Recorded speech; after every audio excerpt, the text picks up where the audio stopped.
សុជីតាឥឡូវយើងបានរៀបការហើយអូនមានអារម្មណ៍យ៉ាងម៉េចដែរអូនសប្បាយចិត្តទេហើយនៅទីនេះអូនសប្បាយអត់ពីព្រោះផ្ទះរបស់បងវាតូចចង្អៀតណាស់ចាស់បងកន្លងមកពួកយើងជាមិត្តនឹងគ្នាឥឡូវយើងខ្លាចជាប្តីប្រពន្ធនឹងគ្នាប្រពន្ធសម្លាញ់បងពេលបងមិននៅផ្ទះអូនកុំភ្លេចមើលថែម្ដាយបងផងឲ្យគាត់លាបថ្នាំទៀងពេលចាស់បងកុំព្រួយបារម្ភអីអូននឹងមើលថែគាត់ពីព្រោះអូនស្រឡាញ់គាត់ដូចជាម្ដាយរបស់អូនអញ្ចឹងបងកុំព្រួយបារម្ភអីណា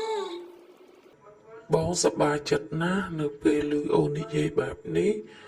បងមិនព្រួយបារម្ភទៀតទេប្រពន្ធបងល្អគ្រប់យ៉ាងហើយអូនកុំភ្លេចមើលថែខ្លួនឯងផង